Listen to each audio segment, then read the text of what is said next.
Welcome my dear students. आज हम पढ़ेंगे क्लास 12 की बुक फ्लेमिंगो का सेकंड चैप्टर लॉस्ट स्प्रिंग। इसमें दो स्टोरीज दी गई हैं। स्टोरी 1 हम इस वीडियो में कवर करेंगे, that is sometimes I find a रूपी इन द गार्बेज। इसके राइटर हैं एनीस जंग, जिनका जन्म राउरकेला में हुआ था 1964 में। वो एक इंडियन वुमेन ऑथर हैं, जर्नलिस्ट हैं, कॉलमनिस्ट हैं और पोएट्स की फैमिली से बिलोंग करती हैं। इनका एक बहुत ही फेमस वर्क है अनवेलिंग इंडिया। इन्होंने इंडिया में या समाज में जो समाज की वास्तविकता है उसको दिखाने की कोशिश की है अपनी राइटिंग्स में। इस स्टोरी में भी हमको एक बहुत ही कड़वी सच्चाई देखने को मिलती है। कुछ बच्चे हैं जो अच्छी फैमिली से बिलोंग करते हैं, रिच फैमिली से बिलोंग करते हैं और वो एक अच्छा जीवन जीते हैं। ज़रूरत से ज़्यादा लाड़ प्यार उनको मिलता है।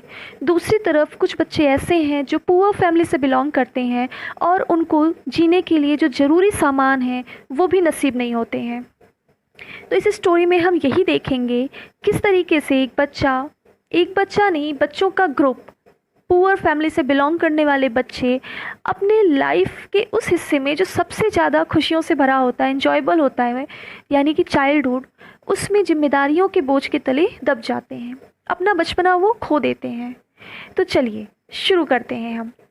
मैं एक चीज़ बता दूं कि अब से मैं वीडियो में टेक्स्ट रीडिंग नहीं करूंगी, इससे वीडियो लंबा हो जाता है और ना मैं अपना और ना ही आपका टाइम वेस्ट करना चाहती हूँ। अगर आपको ये तरीका अच्छा लगे तो कमेंट करके ज़रूर बताइएगा।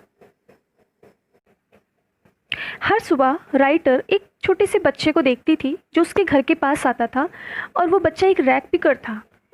वो राइटर के घर के पास आकर गार्बेज में से कुछ ज़रूरी, कुछ प्रेशियस चीज़ें ढूंढने की कोशिश करता था, जिसको यहाँ पर राइटर ने गोल्ड लिखा हुआ है। गोल्ड से मतलब है कुछ प्रेशियस चीज़ें जिसको वो या तो इस्तेमाल कर सकता था या जिन्हें बेचकर वो पैसे पा सकता था।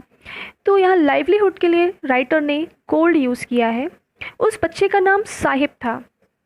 उसका घर ढाका में था।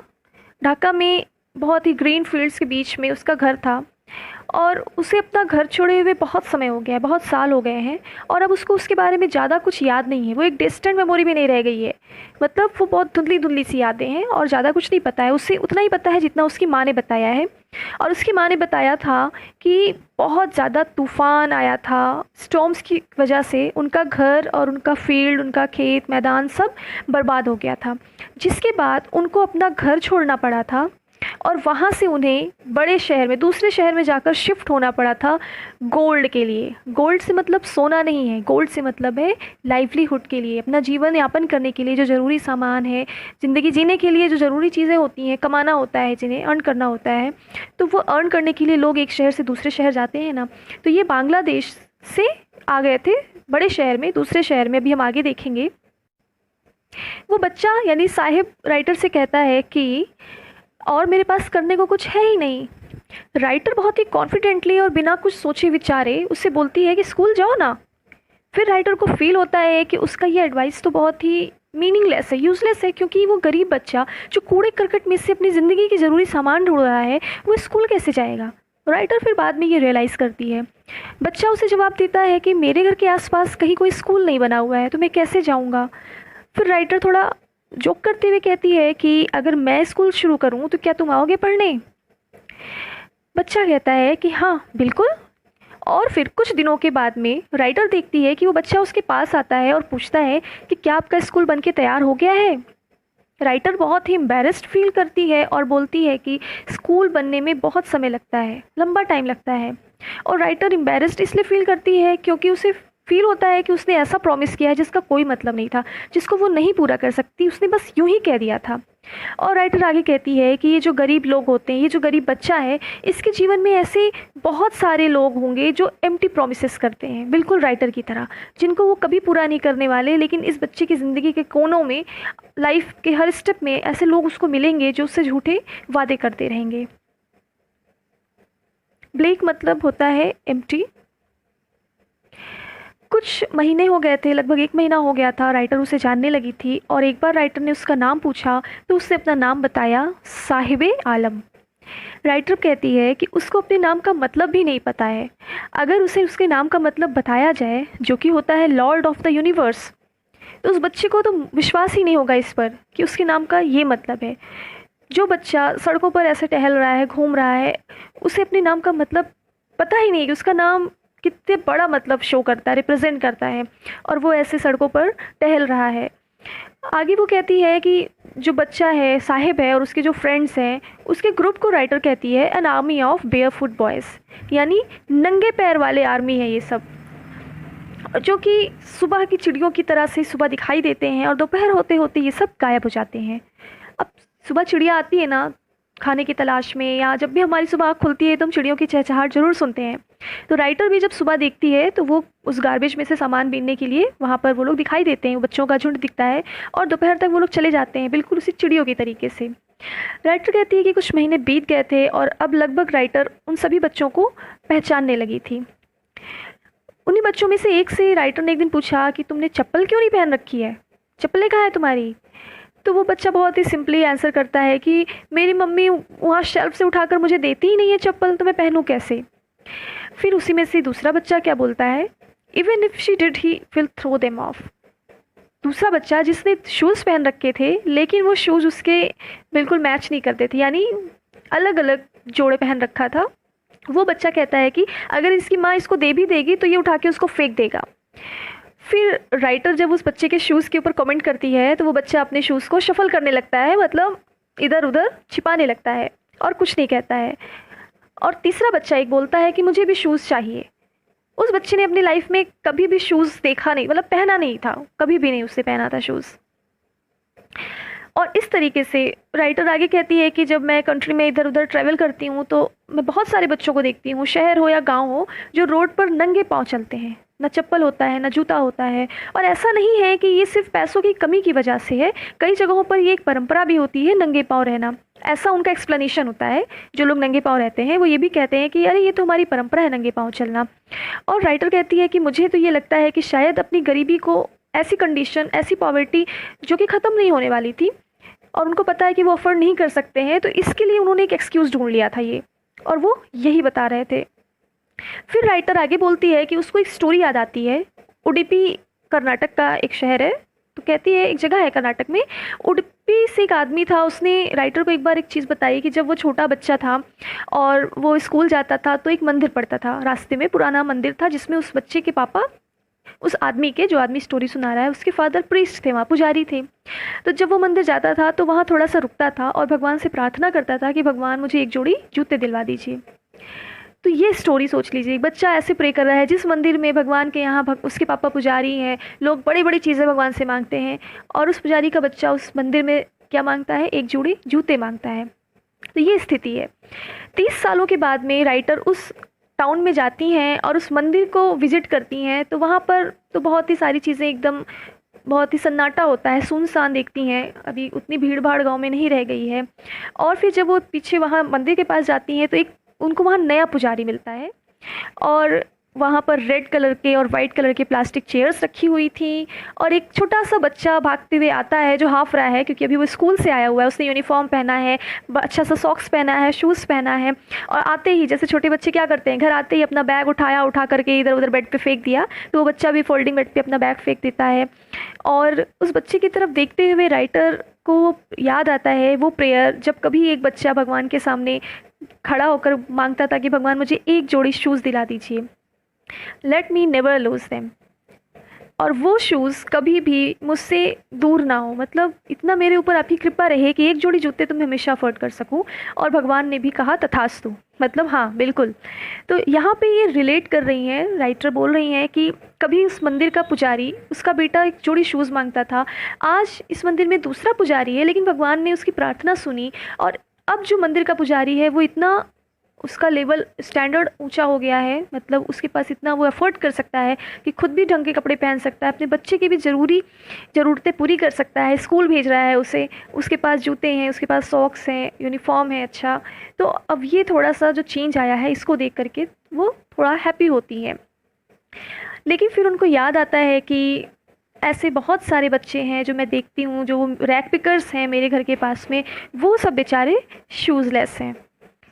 अब राइटर आगे डिस्क्राइब करती हैं वो एरिया, क्योंकि अब उनका जो पहचान है उनकी बच्चों के साथ में वो पुरानी हो गई है थोड़ी सी, और उनको ये पता चलता है कि वो बच्चे जिस एरिया में रहते हैं वहाँ का क्या नाम है, वो सीमापुरी, जो कि दिल्ली के आउटस्कर्ट पे है, यानी दिल्ली के बाहरी इलाकों में है, काफ़ी दूर है वहाँ से। और जो हमारे कंट्री का कैपिटल है, राजधानी है, उसमें जो फैसिलिटीज़ हैं, जो उसका स्टैंडर्ड है, उससे वो काफ़ी अछूता है, दूर है।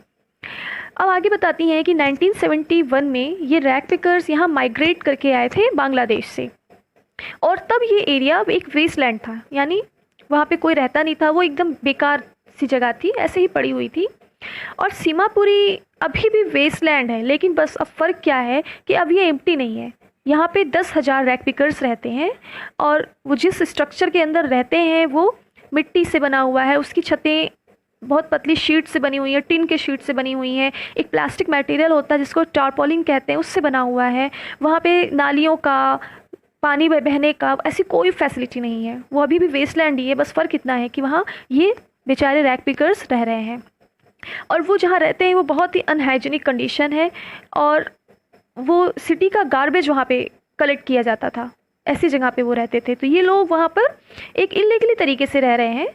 ये लोग लगभग 30 सालों से वहाँ पर रह रहे हैं बिना किसी आइडेंटिटी के, बिना किसी परमिशन के, गवर्नमेंट से कोई परमिशन नहीं मिला, कुछ नहीं, इलीगली तरीके से वहाँ पे उन्होंने कब्जा कर लिया है। एक वेस्टलैंड है तो ऐसे रह रहे हैं। शहरों में भी आप देख सकते हैं कुछ जगह होते हैं जहाँ पर आपको ऐसे लोग मिल जाएंगे जो बेचारे अपना टेंट बनाकर, प्लास्टिक से घर बनाकर उसी में रहते हैं। इन लोगों के पास में सिर्फ राशन कार्ड है, और जिसकी वजह से इनका वोटर लिस्ट में नाम है। ये कैसे है? क्योंकि वहाँ के जो लोकल पॉलिटिशियन हैं उन्होंने इनको राशन कार्ड प्रोवाइड करवाया, उसके बदले में इनसे उनको वोट मिलेगा, यही है। तो उसी राशन कार्ड से इनको फूड मिल जाता है, ग्रेन मिल जाता है, अनाज मिल जाता है। और क्योंकि आपको भी मालूम है कि food is more important for survival than an identity, जिंदा रहने के लिए पहचान से ज़्यादा ज़रूरी भोजन है।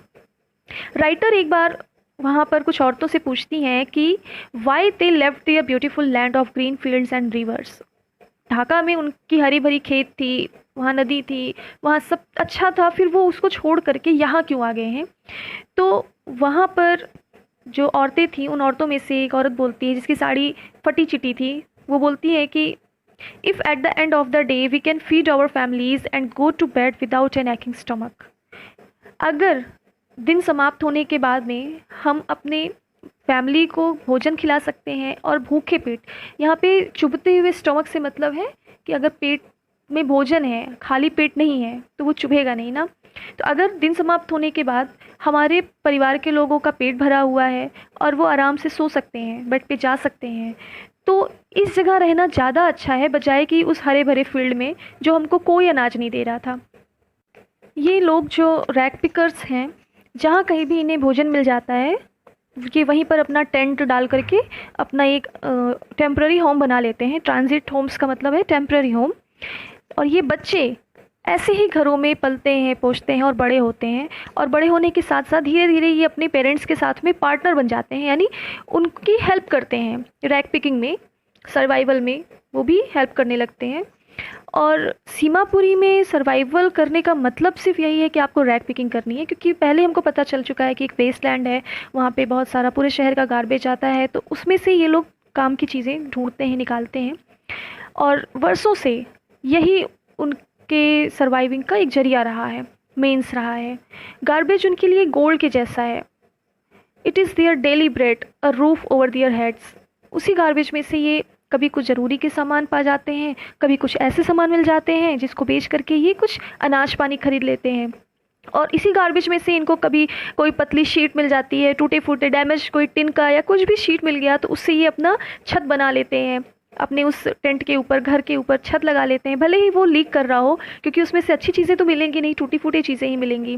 तो इसी तरीके से वो गार्बेज उनके लिए गोल्ड के जैसा था। उनका पूरा लाइवलीहुड उसी पे बेस्ड था, उसी में से चीज़ें निकलती थीं और उसी में से वो अपनी ज़िंदगी गुजर बसर कर रहे थे। हाँ, बच्चों के लिए वो एक सर्वाइवल से थोड़ा सा डिफरेंट था, उनके लिए थोड़ा ज़्यादा था। साहिब एक बार कहता है कि मुझे कभी कभी इसमें से 1 रुपये भी मिलता है और कभी कभी तो 10 रुपये की नोट भी मिल जाती है, और उसकी आंखें उसमें चमक रही थी खुशी से। राइटर कहती है कि अगर कभी आप कूड़े के ढेर में से एक सिल्वर कॉइन पा जाओगे तो आप स्टॉप थोड़ी कर दोगे, स्क्राउंजिंग करना, आप उसमें और ढूंढोगे। अगर आपको एक चांदी का सिक्का मिल गया तो सोचोगे कहीं और तो नहीं है, और ढूंढे और ढूंढे। तो जिस तरह से एक वो होप होती है कि हमें और कहीं मिल सकता है, तो बच्चों के साथ भी तो ऐसे ही होता है। अगर कभी गार्बेज में से उनको 1 रुपए का सिक्का मिल गया तो उनको लगता है कि अब तो शायद इसमें और कुछ भी होगा, और उसी उम्मीद के साथ में वो बहुत तल्लीनता से और बहुत माइन्यूटली उस कूड़े के ढेर में चीज़ों को बीनते हैं, खंगालते हैं। बच्चों के लिए ये रैक पिकिंग करना थोड़ा सा डिफरेंट था, क्योंकि उनके लिए ये एक सरप्राइजिंग चीज़ थी कि क्या मिल जाएगा इसमें से, क्या हो सकता है।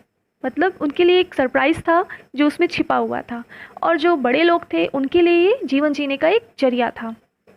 ठंडक में एक सुबह राइटर देखती हैं कि साहिब क्लब के बाहर दीवार से सटा हुआ खड़ा है, और वो देख रहा है कि 2 आदमी जिन्होंने वाइट ड्रेस पहन रखी है वो टेनिस खेल रहे हैं, और बहुत ही सेटिस्फाइड होकर के साहिब उनको देख रहा है। साहिब एडमिट करता है कि उसे भी ये गेम बहुत पसंद है, और जब कोई नहीं था अंदर तब वो अंदर गया था, और गेट कीपर ने उसे अलाउ किया था कि उसने भी एक बार स्विंग किया था, जो बैडमिंटन है उससे स्विंग किया था। साहिब ने भी टेनिस शूज़ पहन रखे थे, जो कि उसके एकदम फीके पड़े हुए पुराने शर्ट के ऊपर बिल्कुल मैच नहीं कर रहे थे, बहुत स्ट्रेंज लग रहे थे, क्योंकि उसने कपड़े जो पहन रखे थे शर्ट एंड शॉर्ट्स वो तो बहुत ही पुराने थे, और जो उसका कलर था टेनिस शूज़ का वो थोड़ा सा अलग था, तो वो स्ट्रेंज लग रहा था। साहिब बताता है एक एक्सप्लेनेशन के तरीके से कि किसी ने मुझे ये दिया है, और जो फैक्ट है वो ये कि वो शूज़ किसी अमीर घर के बच्चे ने डिस्कार्ड कर दिया होगा, क्योंकि अब उसे वो शूज़ नहीं चाहिए। उस शूज़ में एक में होल हो गया है, थोड़ा सा सुराख हो गया है, इसलिए उसने उसको रिफ्यूज़ कर दिया पहनने से, और अब वो साहिब को मिल गए हैं, किसी ने वो साहिब को दे दिए हैं, और साहिब को लगता है कि साहिब को पहनने के लिए वो शूज़ दिए गए हैं। हाँ, उसमें जो होल है इससे साहिब को कोई परेशानी नहीं है, वो बिल्कुल बॉदर नहीं कर रहा है, क्योंकि एक ऐसा बच्चा जो नंगे पाँव चलता था, शूज़ उसके लिए एक सपना जैसा था। तो भले ही उसमें होल है, साहिब को कोई प्रॉब्लम नहीं, उसका तो सपना सच हो गया है। और अब वो जो गेम देख रहा था, भले ही उसको शूज़ मिल गए हों, लेकिन जो वो गेम देख रहा था वो अभी भी उसकी पहुंच से दूर थे, यानी कि वो वहाँ तक नहीं पहुंच सकता था कि वो भी टेनिस खेल सके, उसके लिए इम्पॉसिबल था। एक सुबह राइटर देखती हैं कि साहिब एक मिल्क बूथ से रास्ते में आ रहा होता है, और उसके हाथ में स्टील के कंटेनर होते हैं, दूध के कंटेनर होते हैं, जो कि वो एक टी स्टॉल की तरफ ले जा रहा होता है। साहिब बताता है कि अब उसे जॉब मिल गई है, वो ये दूध वहाँ दूर कहीं पर पॉइंट करते हुए बताता है कि उस टी स्टॉल तक उसे पहुँचाना है। उसे महीने के 800 रुपये मिलेंगे और साथ में भोजन मिलेगा। राइटर जानना चाहती हैं कि क्या उसको ये जॉब पसंद है, लेकिन साहिब का चेहरा उसको आंसर कर देता है, क्योंकि उसके चेहरे पर जो एक केयरफ्री लुक था, जो एक भाव था, पहले कोई परवाह नहीं, बस घूमना है, खाना है, जो मिल जाए उठाना है, अब वो भाव नहीं रह गया था, अब उसके ऊपर रिस्पॉन्सिबिलिटी आ गई थी। राइटर फील करती हैं कि इसके हाथों में जो ये कंटेनर है, जो ये कैनिस्टर है, ये प्लास्टिक बैग से ज़्यादा भारी है। जो प्लास्टिक बैग ये अपने कंधों पर ढोता था, जिसमें ये कबाड़ से चीज़ें बटोर के रखता था, वो इससे हल्की थी। अब इसके ऊपर ये शो कर रहा है कि अब उसके ऊपर रिस्पॉन्सिबिलिटी आ गई है, अब उसने अपना फ्रीडम खो दिया है। पहले वो अपने मर्जी का मालिक था, पहले उसके पास उसका खुद का बैग होता था, खुद का एक प्लास्टिक बैग होता था जिसमें वो सामान कैरी करता था, लेकिन अब उसके हाथों में जो कैनिस्टर है, जो कंटेनर है, वो दूसरे का है। अब वो किसी और के अंडर में काम कर रहा है, अब वो अपना मास्टर खुद नहीं रह गया।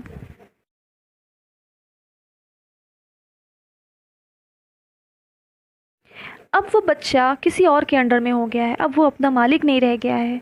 तो ये स्टोरी हमको यही बता रही है कि बच्चे ने अपना जो जो उसके जीवन का वसंत का समय था, हर किसी की लाइफ में बचपना जो होता है, चाइल्डहुड मेमोरीज़ होती हैं, वो कभी भी जब आप सोचोगे तो एनर्जेटिक फील करने लगोगे। इंसान कितना भी बूढ़ा क्यों ना हो जाए, अपने बचपन की यादें जब उसको याद आएंगी, वो उसी समय बच्चा बन जाता है।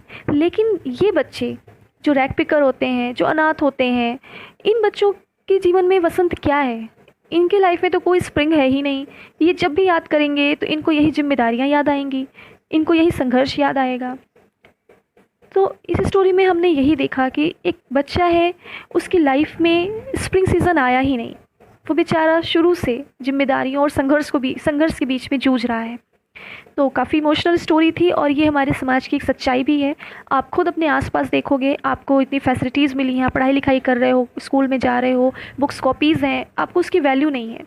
और कितने बच्चे हैं जो आपकी फेंकी हुई, आपकी दी हुई चीज़ों से अपना जीवन बसर कर रहे हैं।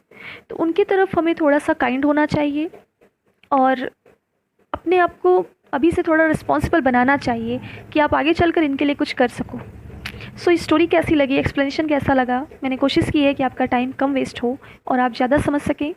अगर नेक्स्ट चैप्टर चाहिए, इसका पार्ट 2 चाहिए तो आप बताइएगा। Thank you. Subscribe my channel.